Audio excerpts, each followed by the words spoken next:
Something that every one of us has encountered at some point in our lives is disappointment. Let's explore what it means, how it manifests, and most importantly, how to overcome it. I'm Sinta Ebersohn, and part of my work as mentor and post-traumatic growth specialist is to help clients to deal with disappointment in creative ways while consciously cultivating resilience skills. If you're curious to learn more about that, like and subscribe to this channel, and while you're here, share this video with someone who is struggling to come to terms with their disappointment right now. Tara Brach said, disappointment, when fully embraced, becomes a vehicle for transformation. It leads to a deeper understanding and a compassion for ourselves. It's a feeling that we're all too familiar with, but what exactly is it? At its core, disappointment is the emotional response to an unmet expectation or an unmet or unreached goal. It manifests as a mix of sadness, frustration, and sometimes even hopelessness. But when does it happen? I'm going to give some examples. Career setbacks, not getting a promotion or a job offer that we were hoping for, or a relationship failure when we're experiencing a breakup or a divorce, or an academic challenge, receiving lower grades than we expected, or failing at a crucial exam. What about financial losses, facing unexpected financial hardships, or even losing an investment could lead to disappointment. Health issues such as dealing with chronic illness or not recovering from an illness as quickly as anticipated can make us feel disappointed. Unfulfilled goals, not achieving personal milestones such as running a marathon or writing a book. Parenting struggles like seeing our child struggle in school or not being accepted in their desired university can lead to disappointment. Social rejection, not being included in social events or losing a friendship can make us disappointed.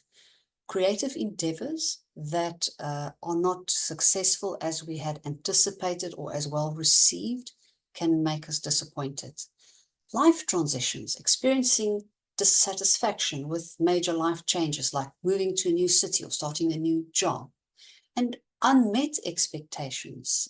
For example, feeling let down by a holiday or an event or a vacation that didn't live up to your expectations. And finally, loss and grief, coping with the death of a loved one and the unfulfilled dreams and plans that you had together can certainly lead to disappointment.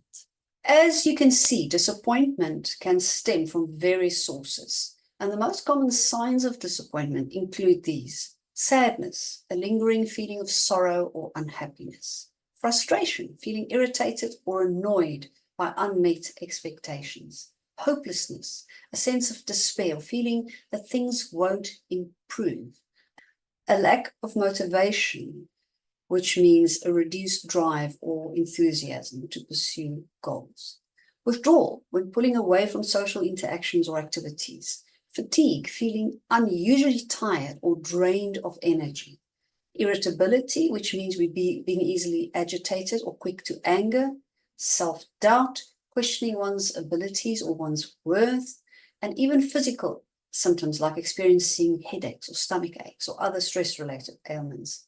And of course, overthinking, ruminating constantly on the cause of disappointment. Cynicism is another one, where we are developing a negative outlook or skepticism about future efforts. And finally, decreased productivity, struggling to focus and to accomplish tasks effectively. So disappointment has been recorded in literature and philosophy as a universal human experience. It reflects our social structures and expectations. In other words, what society deems as success or failure. It can also be seen as a survival mechanism because it helps us to reassess and adapt our goals, and it's also tied to our cognitive processes and emotional regulation. Now let's talk about the impact of disappointment on our mental health and our overall well-being. When left unchecked, disappointment can lead to chronic stress, anxiety, and even depression. It affects every aspect of wellness because emotionally it drains our energy. Environmentally, it can make our surroundings feel bleak. Financially and occupationally, it might hinder our performance and our decision-making. And intellectually, it can stifle our curiosity and growth.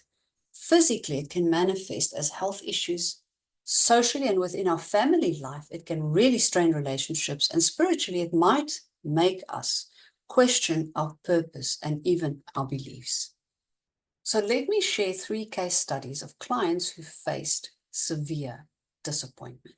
My first client, Sarah, experienced a major career setback when she didn't get a promotion she worked really hard for.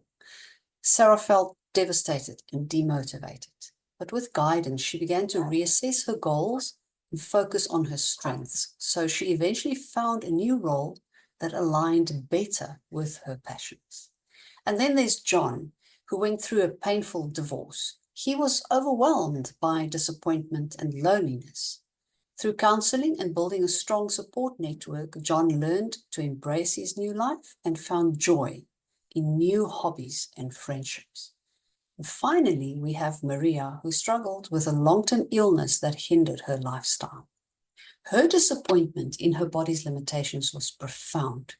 So by focusing on what she could do rather than what she couldn't, Maria adapted her goals and found peace and satisfaction in smaller everyday victories. So how can you face disappointment with resilience? Here are 12 practical tips.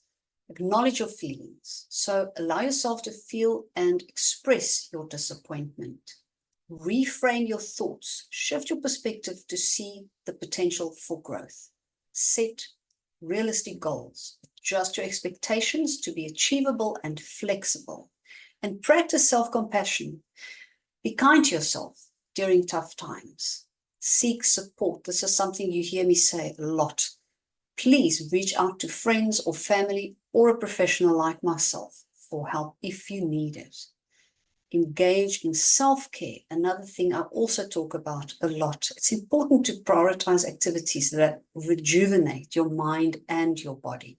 And also focus on what you can control. There's a lot that you can't control. Let go of that because you can't change it. But take charge of what you can control or what you can change.